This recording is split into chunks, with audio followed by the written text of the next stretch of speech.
Denim shirt, his shoulders and arms were a deep reddish brown. He had a white cowboy hat and a big turkey feather sticking out of the band pulled low over his eyes. I nearly stopped in the middle of the parking lot trying to see his face, but then Mom was pulling me through the jangly glass door and dragging me down the aisle with a clear view of the register. We stood there long enough for the lady at the counter to get to thinking we were stealing, which seemed pretty close to the truth of the matter. Mom thumbing through Slim Jims way too nonchalantly, me pretending to care about the ingredient list on a can of Pringles. "Can I help y'all?" the lady said finally, and started moving around the counter to check on us. But before she made it, she yelled, "Hey!" and ran for the door. Mom ran after her. I grabbed the Slim Jim she dropped and followed just in time to see that the man in the cowboy hat was now a man in a truck, pulling away. A red-headed kid about my age with breeches tucked into stupid pointy-toed boots met the lady at the door. "720 on pump 2, ma'am," he said, all breezy, like it wasn't 200 degrees outside and my alleged father hadn't just skinned the fuck out before I could get a good look at him. Suspicious, the lady looked from the wad of ones to the kid's face. "Feller told me if I paid for his gas, I could keep the change." "Important business, I guess," he said with a smirk. I was sure all he was going to do with that change was buy something he could huff into his blank brain. "That son of a bitch," Mom said. She pushed into the parking lot and shouted, at the sky, I guess, because the man was down the road. "Fuck you!" I shoved the Slim Jim into my shorts and went after her. "Motherfucking bastard," she shouted, which I only later understood to be irony.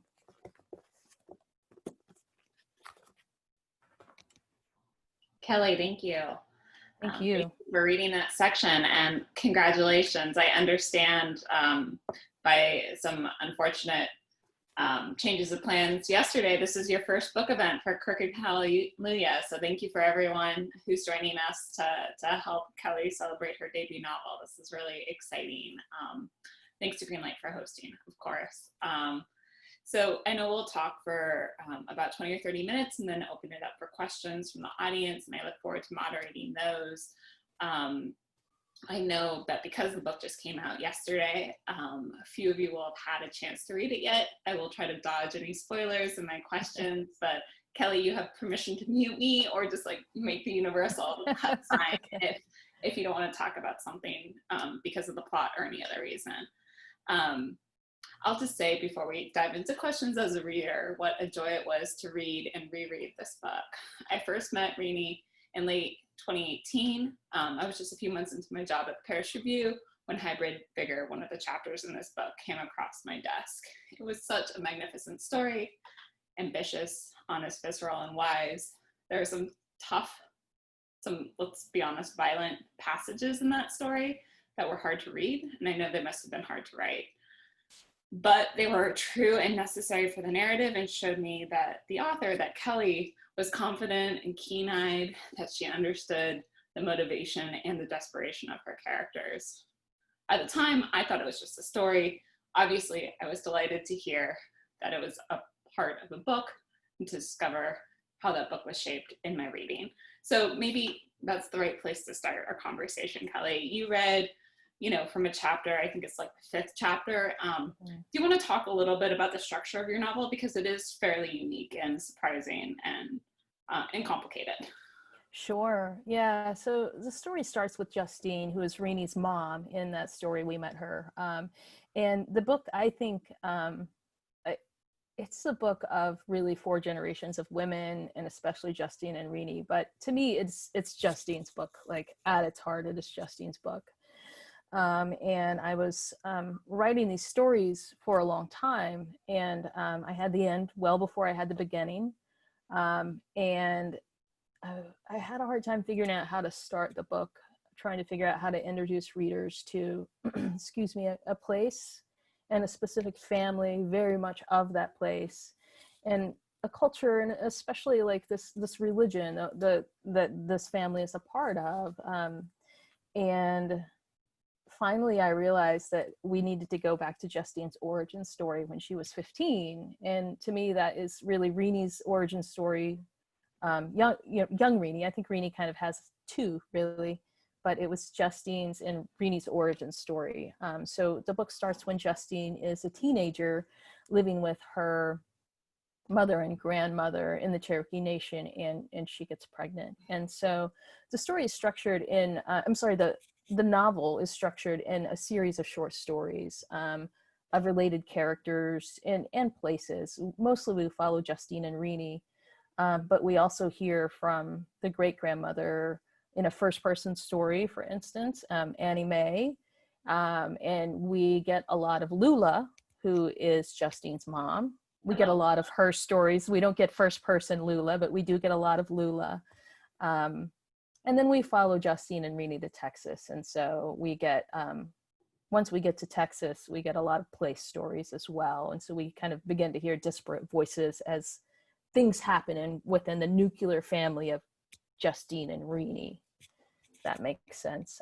Does that answer the questions you had about structure, or should I talk more specifically about something? Oh, I mean, let's be honest, I could talk about structure for like 7 hours, but the first story starts, I think it's 1973 or 1974, right? 74. Mm-hmm. And then it goes to the near future. And when you first told me near future, I was like, does this get speculative? What does that mean? Mm-hmm. But I guess, how did you feel out that timeline? Like, where obviously there's an occasion that happened in 1974, but it could have, Justine, it could have happened. She could have been 15 in 1964. She could have been 15 in 1984. Like, can you talk a little bit both about the generations that are spanned, but mm-hmm. also about the decades that are spanned? Because this is like a very late 20th century book and in an exciting way. Yeah, I mean, I think I'm a very late 20th century person. And so that is just kind of where my mind went. When I think about the stories that are closest to my heart, I'm drawn to kind of the 80s and the 90s in great part. And the structure of the story, like, I feel like the book, there was a lot of crafting and shaping and a lot of work that went in to try to shape the broader narrative of Justine and Reenie over the course of their lives. But as I was writing the individual stories, I was writing kind of the stories that were calling to me to be written, not to be too wooey about it, but I just kept coming back to these stories of these women, and they would be, but I really do. I feel like the stories that called to me were like grounded in a place and a time in their lives. And I just kept writing them, and I wasn't intending to write a novel in stories. They just kept coming. And so figuring out how to shape the book was a process of stepping back and saying, what is happening here, Right. And there were stories of this place and of this family that aren't in the book. Okay, and that was so, the question I had, because, for sure. Mm-hmm. You mentioned it, and I'd like to hear more about this, like the toggle between first and third, and the switch between, when it is third, it's close third with several different characters. And I edited you. As you know, I'm a very logical person. At certain times in my life, I want to find rules of why this decision was made, and I couldn't figure out a mathematical equation for it, but it works. It works so well. And so I was wondering if you could talk about sort of that decision. Was it just a natural, this is the voice, this is the point of view, this is the focal point, or did you have to sort of mix and match and try different perspectives to get that alchemy right? Sure. I think on the story level, I had to, what I want to say is they just came to me, and really that's how I remember it, and that's how I feel it. But when I think about it, so one of the stories toward the end, You Will Miss Me When I Burn, which is in first person from Justine's father-in-law, Farrell. Like that story, so for instance, it's a first person story, but that story went back and forth between third and first, just trying to work to make it the very best story that it could be. And then once that was achieved, it fit in this world, and I didn't consider trying to adjust the perspective for the book, because I felt like the book was the book was coming together in a way that had different voices, and I like that those different perspectives to populate this world, you know. So I didn't think about, well, like we've had we should only hear from these characters in first person, you know. Right. And Right. so my first goal was, it was very important, like it, in a way that made finishing the book in the later stages much more challenging. It's very important that each story or chapter be able to stand alone as its own short story. Mm-hmm. And so that was always at the forefront of my mind. Mm-hmm. So it, you know, I was kind of working with two different aims. I mean, as someone who primarily spends most days thinking about the story form, I can attest that you deliver in that arc and that compression and the payoff of each chapter. I mean, I'm thinking back, I reread the first chapter last night, and just the last paragraph of that, Kelli, it's just it's perfect. The whole, this story is called Book of Generations. Everyone should buy the book immediately. But as soon as it arrives at your doorstep or curbside or whatever, rip it open and read the Book of Generations. You know, yeah, I think it's a really hard, you know, it's a lot. There's a lot of ways to end a novel chapter, and not all of them land with the same resonance and completion as the way you hope to land the story. So that was a really satisfying aspect of reading this. And, you know, of course, novels, often a chapter will end with a hook that makes you want to keep reading. But I think the characters are the hook here. You just want to know what happens to these women, the men too, but mostly the women. Sure, and can you talk about that cast of characters? I mean, I had actually flagged the sun and moon passage as one that I wanted to point to, but you read it in your reading. You know, I felt like Justine and Renee, yeah, I'm looking at my notes here. They feel like almost twin stars, you know, stars like celebs, but stars like celestial bodies. And I, you know, and then I came back across that passage where you said, my mom was my sun and my moon. I was all to her too. And that was us, equal parts beautiful optical illusion and fiery hearts, hot star, me, an imperfect planet she kept as close as she could. So talk about that relationship.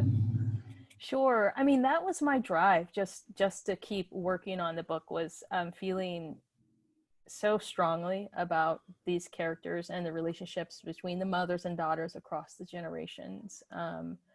I feel like Lula and Justine's relationship is as important as Justine's and Renee's. And so for people who haven't read, Lula, again, is Justine's mother.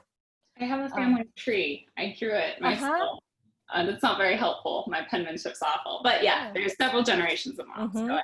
Yeah, and I feel like even though it is only something that the Annie Mae, great-grandmother character, is only alive for the first third-ish of the book, like I feel like her relationship with Renee is as important as any of the other relationships. So I think that for me was kind of the hot star. That was the hot star that sort of kept me working hard on this book to try to make it a novel in stories rather than, hey, I have this collection, you know, because I really wanted to just keep after these women and their relationships through decades, and how they change, and yet how they stay there for one another despite the way they may fight or not get along, or their flaws, you know, the way that they just love one another fiercely. And you know, and I, you know, that is probably that's for sure coming directly from who I come from and how I was raised.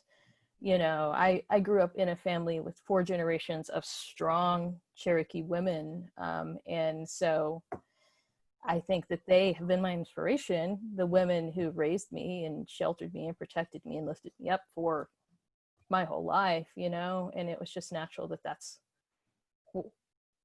those are the kind of relationships I was going to write about, I think. Right. One of the things that brings the women together, but also as a point of conflict, is the church. Yeah. Do you want to talk a little bit about how that became an inflection point or a conversation starter, or a lightning rod for this family? Mm-hmm.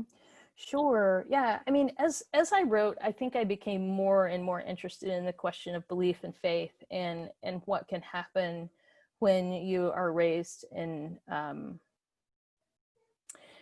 very strict religion, and you're told that there's only one way to live, and you are both rejected by that church, and you reject it, and how you can carry that with you. Like, as I worked on the stories about that is a book at its heart about mothers and daughters, I think I just became more and more interested in kind of questions of faith and belief. And also I think it happens more than once in the book, like kind of a crisis of faith, even for strong believers. Right.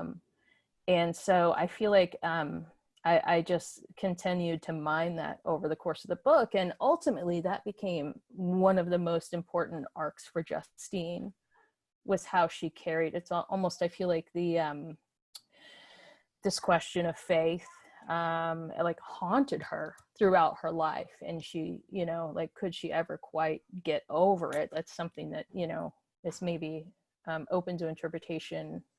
But I don't know. I might always write. I know I will always write about mothers and daughters, but I feel like I probably could always write about that question too. It's so interesting to me. Right. So, I mean, you talked about growing up in a matrilineal household with several generations. Were you reading books about moms and daughters and about families? Like, how did you sort of conceive of the way this story could unfold? Were there authors you were looking to? Sure. When I think about the books I was reading, I think that strong female characters and family dynamics were really important. Like I've talked and written about this a lot. Like Love Medicine was just kind of my touchstone. It was one of the first books that I read when I realized you could write about, first of all, people and places that are so specific and familiar to you, but you don't necessarily read about typically when you sit down. That was one of the first books that opened that up to me. But also just this sprawling story about multiple families, and that's just so grounded in place. So Love Medicine was really something that I went back to over and over. And I think that I could read that every year for the rest of my life and keep learning from that book. It's a masterpiece to me. Yeah. And that's the thing, and she's written so many amazing books since then that I love. Her novels, I read them and I love them, and yet I just still love the one that I encountered first. To me is the perfect book. But so Love Medicine for sure. There was a book that I read more than once, thinking about the book and how to structure it, and the different voices of the different characters as chapters. A book by Dylan Landis called Normal People Don't Live Like This. Have you read that book? Are you familiar with it? I haven't. Yeah. No. It's really great, but she also, I do not even know how I came across that book, but it's really great. It takes place in an entirely different world from where I'm writing about, in 1970s Manhattan. But it's about it's one main character and a group of girls, a teenager, and a group of her friends and nemesis, and her relationships with her parents. And I feel like we're really writing about, in a way, some of the same things, even though the setting is so different. But Dylan Landis also studied love medicine, and so I would try to read everything I could about love medicine, and maybe that's how I found it. Circles of love medicine. Yeah. What did she say? What did she take away? The other day I just found it again, that in studying love medicine, that what one of the biggest lessons she took away was put the engine of the book up front. Which, I mean, Love Medicine, that June Cashbaugh is carried, like what happens to her is carried throughout. It affects every character, every chapter, even if it's not directly about June. Right. Ultimately it is. And so that's something I thought about when I was trying to figure out how to start the book. I thought about it so much. What is the engine? Right. Well, I mean, Book of Generations definitely does that. You know, I think there's that like that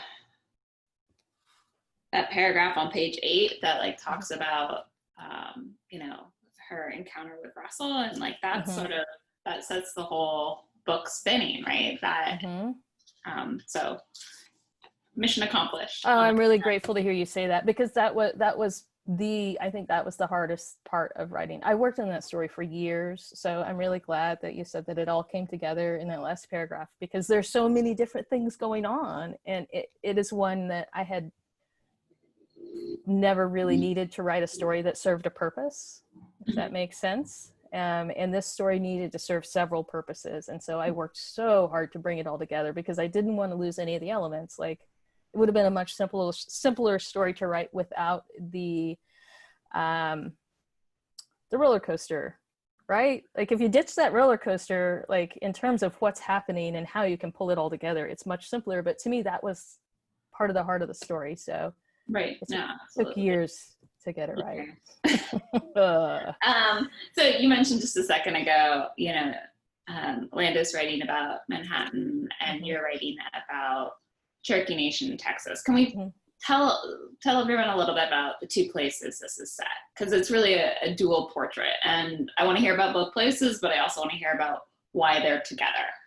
Sure. Yeah. Well, I mean, so it takes place in, it starts in eastern Oklahoma, in the Cherokee Nation, and it takes place in a fictional town called Beulah Springs. So that's made up, but you know, the landscape and the region and all of that certainly isn't. And it's similar to North Texas, the town that they end up going to, which is Bonita, which is a town in North Texas, but it's not this town. It's kind of a fictionalized version of it.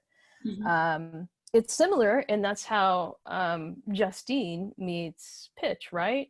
There's a similar culture, because Pitch is a jockey. There's a racetrack in Beulah Springs. And so it's similar in culture, but they're pretty different. I think the landscapes are quite different. And I think you can see that in the book. Often in the book, like, you know, the characters talk about the Sequoia County hills. It's very hilly there. And yeah, it's more wooded. When you get down to Texas, the landscape is more flat and open pastures, and mesquite, it's drier down there. And that's probably reflected in, you know, once the characters get there, their lives, once they're uprooted from their family and their home. Right. Well, and I think that, you know, I also was thinking about the natural, like the landscape of the natural resources, and conversely the natural disasters and the threats in places. I don't want to talk about sort of the natural disaster in the second half of the book, just to save something for folks who are reading, but maybe we can talk about, you know, there's a really terrifying tornado. And so I guess, you know, when I think of landscape and I think of that part of the country, you know, the possibilities of the land in terms of, you know, oil and wealth and resources, but also the threat of it, of such volatile weather, excuse me. So can you talk about the genesis of that story and sort of how, I mean, I wouldn't classify this as like sci-fi climate fiction necessarily, but there's that element there. Right. Are we talking about the very final chapter? No, the tornado. I would like to save the final chapter for the for readers later, but what, like on page 80, with the cellar, the storm cellar. Oh, yes. You know, you say by July, storm clouds stopped passing them by. It seemed every afternoon brought a storm. I have a galley, so the language might be slightly different. I do too. Okay. When the trailer began to strain against the tie downs, or the shutters of the farmhouse began to bang, Rainey was the first and usually the only one to go to the cellar. She'd light a lamp and spread herself face down across the cot, readying her bones for the freight train sound of a tornado. She whispered pained prayers for her patchwork family who stayed inside doing dishes, banging on the television, playing cards, loving fighting.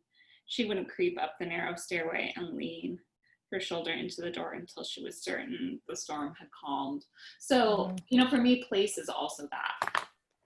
Mm-hmm. Place is also, I'm sorry, what did you say? Place is also that, you know, the weather. The weather of the place and how much that impacts people's lives and psyches. I mean, obviously, natural disasters can change a person's life in a minute, but you know, if summer every day you're anticipating a storm that has a more, you know, long-term sustained effect on someone's psyche. So, did you grow up with a tornado cellar? Yes. Well, you know, I did part of the time, and then later I didn't, and that certainly is something pulled from me. I was, as a kid, I was the first one to run to the cellar. We had, at one point, we didn't have a cellar, but our elderly neighbors did.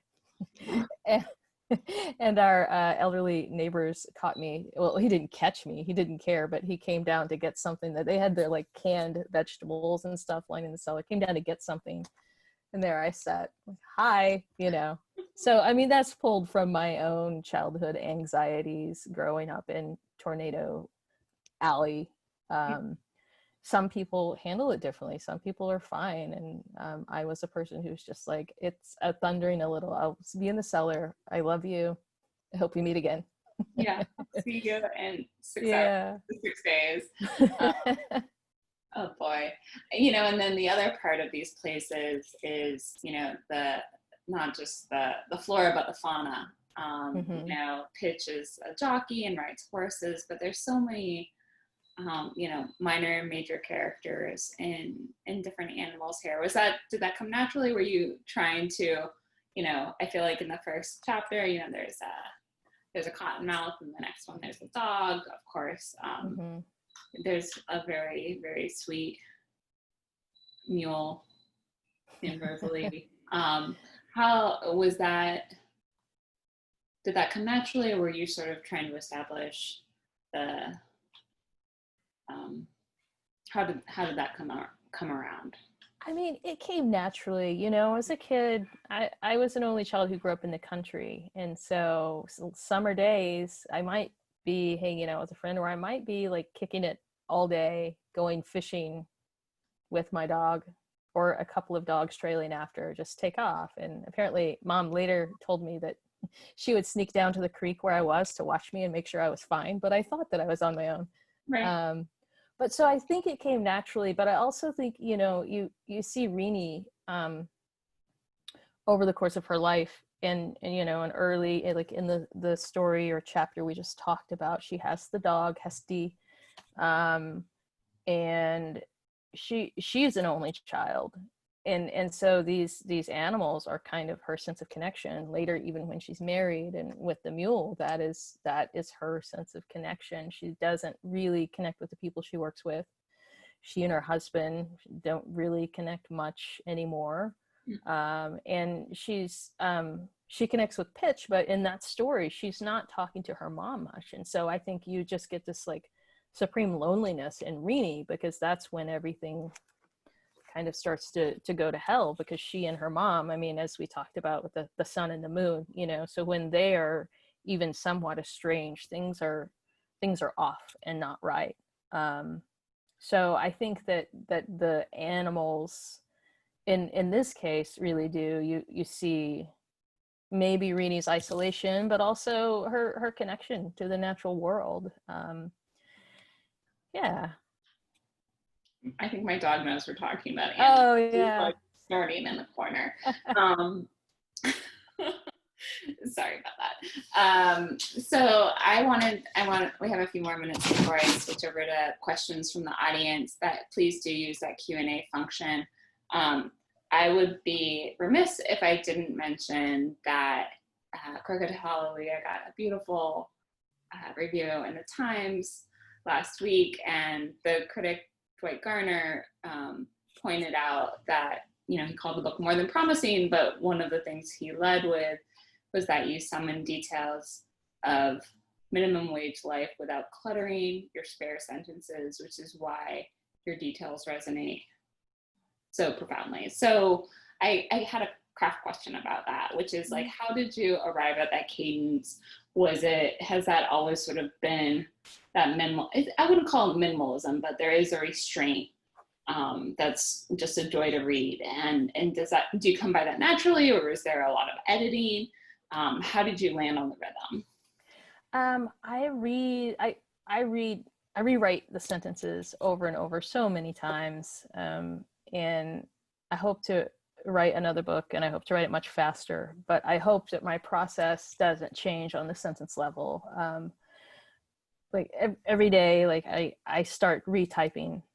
I retype every day, and I feel like that gives you the freedom to revise on a bigger scale, but just on the sentence level, to keep working the sentences. And then I read them out loud a lot. And, you know, I am really lucky in that my first reader lives in my house, and he is my husband, and he's a poet. Mm-hmm. So he reads all of my stuff, and we talk about it, and sometimes we argue about it.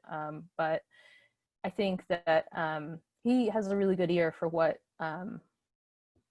for my work, and so I feel really lucky in that sense.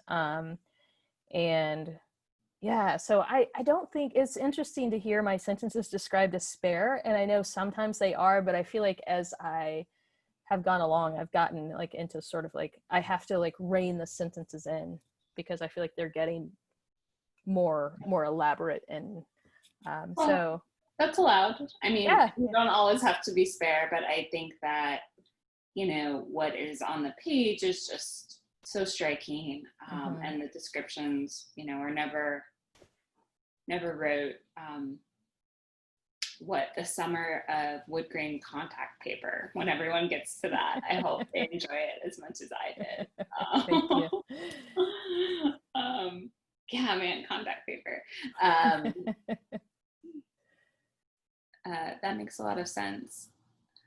I guess the other, you know, there's details and descriptions. There's also the other kind of rhythm that I felt really entrancing was sort of the litany. Like there was, and the compression there, you know, there's on 61, a summary of all the men in, she's talking about Kenny, who is the boyfriend before the husband, right? But suddenly in like 10 lines, we get a decade of just, or maybe not a decade, but 6 or 8 years of just heartbreak. Do you like that paragraph? Do you want to read that for the group? Sure. Just read it, you think? I think Kenny seemed good-natured. Yeah. Kenny seemed good-natured enough until he didn't. After him, men ran together in Reenie's mind. There could have been 1 or 10. There was the one who traveled around sharpening barber's razors and scissors and prided himself on keeping the kitchen knives sharp. There was a rodeo clown with a sweet dog and his own bag of makeup. Then there was the one whose friend owned the bar where Justine worked. This one wore a 38 Special in a holster he clipped to the inside of his cowboy boot. He had a long red ponytail and plenty of money, but no job. After Justine ended it the first time, he stood at the bottom of her bedroom window crying and strumming a guitar. The second time, he snuck into her locker at the plant and filled her purse with poison ivy. I mean, that could be, each of those sentences could be a chapter, but somehow it works. It's just that one paragraph. So thank you. Yeah. My last prod towards the Q&A seems to have yielded some really good results. So I'm going to just ask in no particular order, because I'm a bit of a magpie about Zoom. I'll start with Katie. She says, I read the book in 2 days and so enjoyed being immersed in a Cherokee-centered world. How was your relationship to these stories changed now that they're out in the world? And how has the book changed your relationship with your family and community in any important ways? I realize this is like 36 hours in, Kelly, but Sure. I guess, you know, knowing you've known what for about 18 months, right? That this book Mhm. was coming together. So maybe you could talk about that process of publishing a bit. Sure. Yeah, that's a really good question. I mean, it's you write a book and you pour your heart and soul into it for 10, 12, however many years. And it's scary, oddly, to let it out into the world. From my family, it's been nothing but support and love. And just, I feel like they're so proud of me and they're just cheering me on. I don't really know what it's going to be like to have it in the world. It feels exciting, and you always wonder, like, I don't let a story out of the house until I'm 100% certain it's the best it could be. And I think that's the case with this book. And I had a wonderful team helping me along the way. Wonderful agent and editor at Grove, got to work with Elizabeth Schmitz. Holy cow, like a lifelong dream. So, like you feel ready. You've made it the best book you can, and then yet you let it go and you're like, oh God, I don't know, like how it will be received. But it's been really, really cool to already start to hear from readers a little bit and hear reviews. I don't think it's changed my relationship with my family. Like, people are just like, I just have a lot of support from my family and a lot of love. That's great. Yeah. It's strange to be releasing. I just want to acknowledge how strange it is to be releasing it in a pandemic. I Yes. know. You're doing a little bit of a virtual tour, right? Can you tell folks about that? Yeah, a little bit. I joined the Institute of American Indian Art, their low residency MFA program. I joined their faculty, so I'm Okay. doing a little bit of a tour, but it all kind of blends together because I'm also doing some readings and some events with IAIA because their digital residency is in July. So I have like readings with IAIA. I think that I'm gonna get to talk with the weekend edition folks soon, which is pretty exciting, from NPR. What else is happening? I don't know. I don't have my calendar in front of me. I wasn't very That's fine. prepared for that. I think the good thing about a pandemic, and what I've noticed, is people are taking time to read books. Uh-huh. That's like one of the few silver linings of this really hard year, is that I think literature is more important than ever, for all of us. Okay, so back to the questions. That's the end of my woo-woo part. Uh,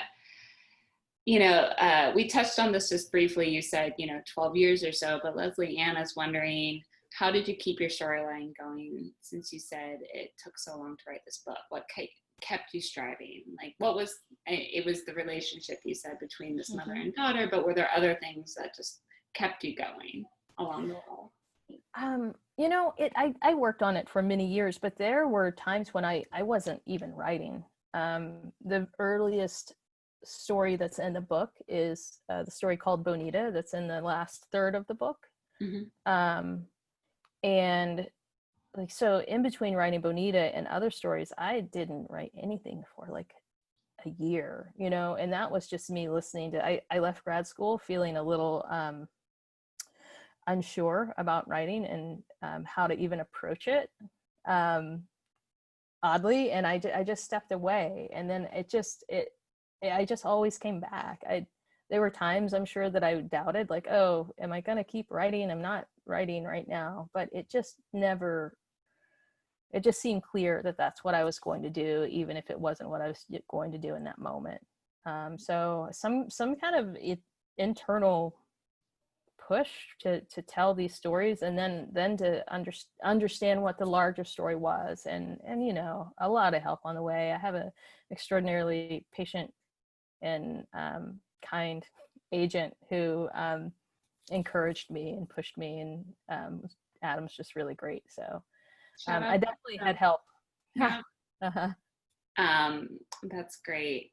I had such a good follow-up question and it just scooted away.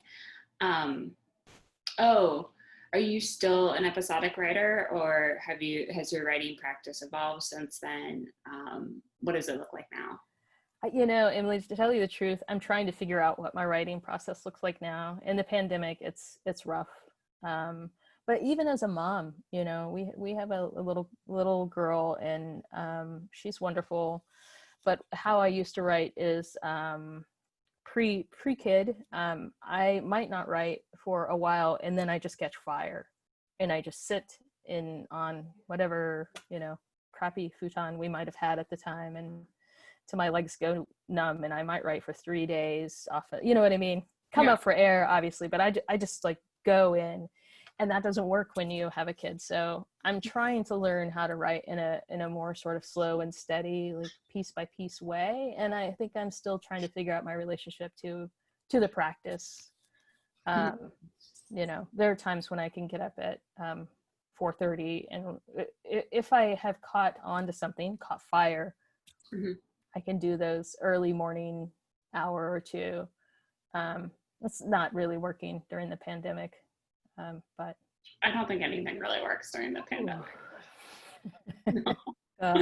My sleep is not working, and so, you know, I'm up at 4:30, but my mind is not. Brian Castleberry, who also has a new book out, and Hi, Brian. Wanted to know a little bit more about setting. How do you make use of the particulars of Oklahoma and Texas? I know I talked about tornadoes for way too long, but can you point out some other details of those places, or how does it feel to write about them? Sure. You know, from Richmond, right? Yeah, writing about North Texas felt much easier than writing about Oklahoma. I mean, and in part that's because I left Oklahoma when I was young. And so when I write about Oklahoma, I need to research, and I need to think, and I need to go back. And as I'm driving around, take notes and think about it. And because I really feel like I need to absorb it to write it well. Because that's the case with, you know, when I'm writing the North Texas stories, I don't have to think about it. And I think that's when the best work comes, when you've at least written yourself into a place where you don't have to think about it, written and researched yourself maybe. But I don't know, I think the landscape is so important. It's a recurring thing for Renee and Justine. They follow this, they chase those sunsets wherever they are. And that's one of the things that I think reflects their relationship, and also a grounding force for them wherever they are. If they're at Lake Tinkiller in the Cherokee Nation, or if they're in North Texas, that's kind of one of their things that they do together. Right. In that research, was there anything that particularly surprised you, that you might not have remembered, or that you never would have expected in terms of visiting? Yeah, I can't think of anything off the top of my head, but I'm quite sure I was surprised a lot. I can't think of anything off the top of my head, though. No problem. Melanie says, one of my favorite experiences of reading this book was starting a new chapter and having you drop enough hints until I knew who the narrator was and how much time had passed. How intentional were those hints and withholdings? Oh, they were really intentional, because it wasn't, it, you know, as I said, like being first committed to the short story as a form, it was not necessarily something that I even always enjoyed doing, to go in, and so I had to figure out how to put these basically like flags for the readers in a story in a way that felt seamless and didn't. When I think about a short story that for me feels whole and perfect in its form for what it's trying to be, not that any of these stories are perfect, but if that makes sense, like every sentence and every word is intentional. So I was quite resistant to that, but I knew that it had to happen for the larger narrative. So it was very hard for me to do, and I had a lot of help along the way from, you know, Elizabeth and other editors and readers. But so it was certainly intentional. Yeah, no, I hear you. Listen, Yeah. I trying to map 9 stories onto spring training was a not dissimilar amount of angst, so I get it. But and also you know who it is, and you know when it's happening, and so sometimes it's just a fact of like, I just needed to be told. People are confused here, you know, and Right. so, oh, really? Okay. Right. People were confused, and like, yeah, and even like a narrator or not a narrator, just like in dialogue, having someone mention, you know, calling someone by a nickname or not, or, you know, it was very elegantly done. I think that's what Melanie is getting to, and I would agree. Yeah, thank you. I would say that's all my help.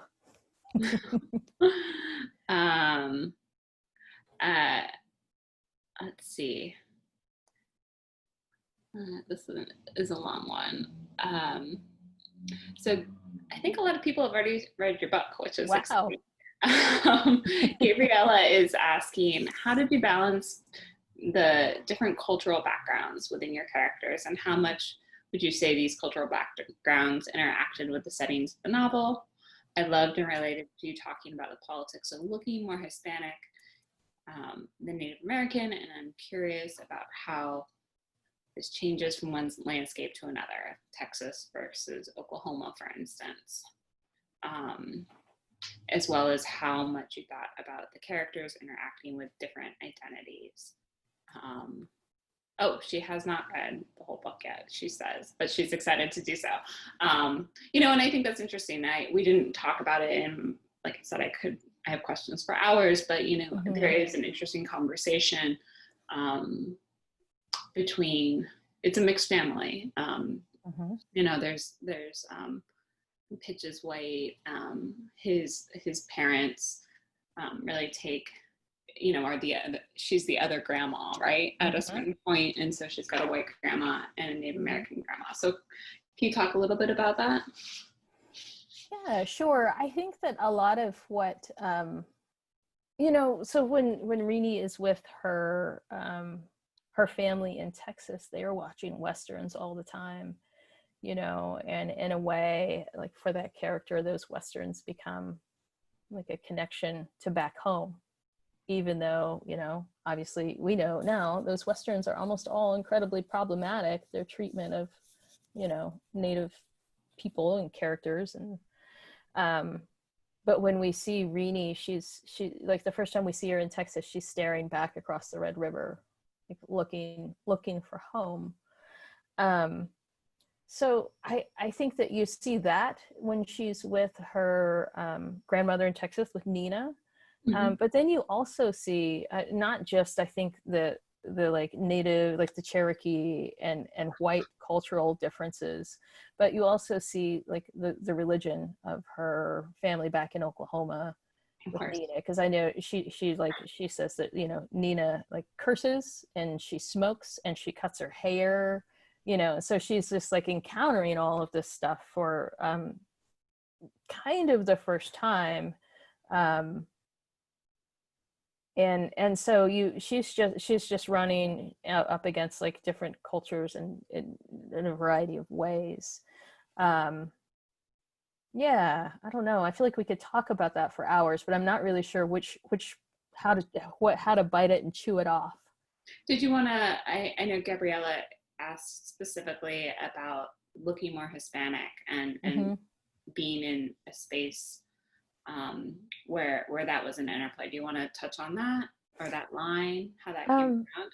Yeah, sure. I mean, I think that the fictional town Bonita is a pretty white town, but there is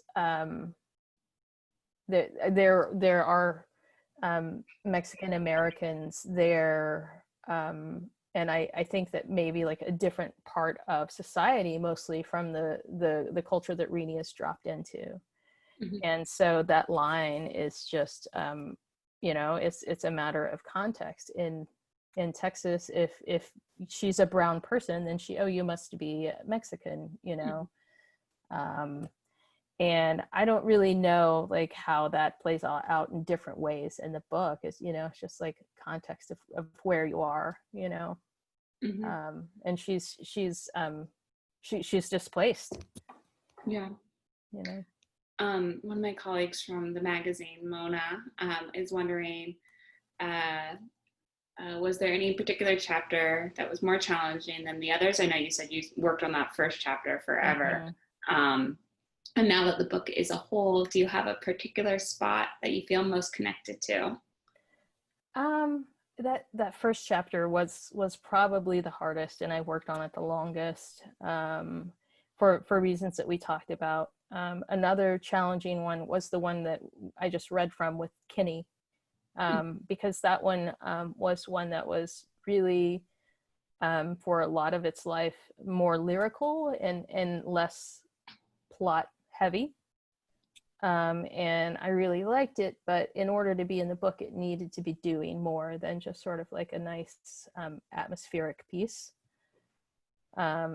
So that one I struggled with because I saw it as this atmospheric piece, and so I struggled with, I wanted it to stay, and I struggled to make it do work for me in the book, if that makes sense.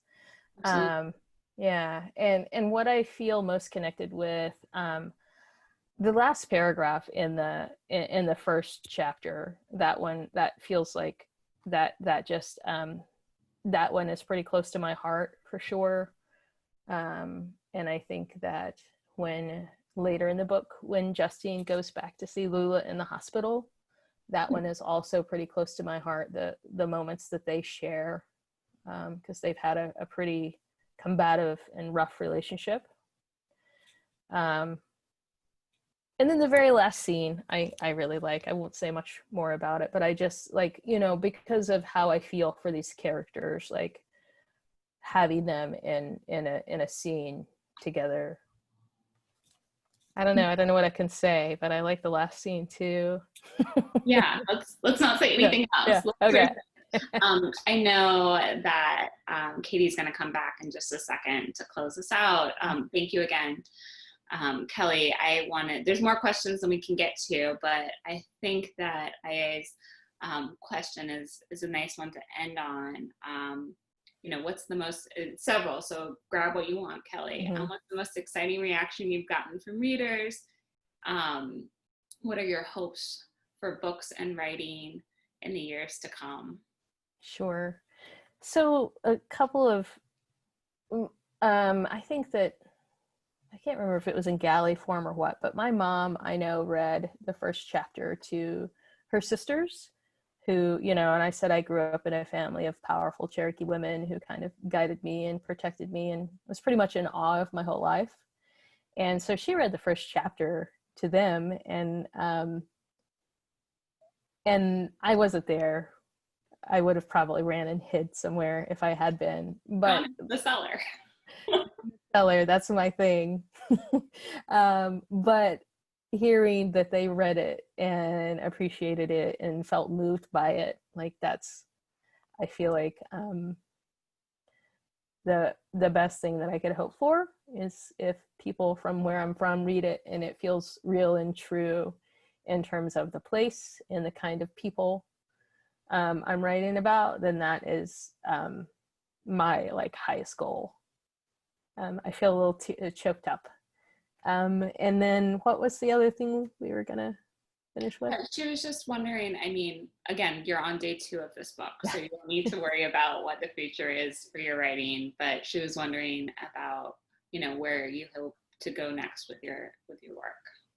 What I would like to do is write a novel in chapters, and and see what it's like to let each chapter hopefully be lyrical and have some beauty, but also just kind of advance us, and not for me to not carry the weight of it, wanting it to be its own self-contained piece of art. I would love to see what that's like. And at the same time, when I think about something I want to write, the movements I feel are stories. So, but I want to see if I can write a novel and in chapters and breathe and let chapters do work for me. The story editor is slightly crestfallen, but the reader is very excited, Kelli. That sounds great. And for now, please just enjoy the accomplishment of Crooked Hallelujah. And I hope everyone on this call, thank you for joining us, but also I hope you all pick up the book from Greenlight. I see that there's a link in the chat to go buy it. Oh, and if you order now, it's 15% off with the code Hallelujah. So thank you so much.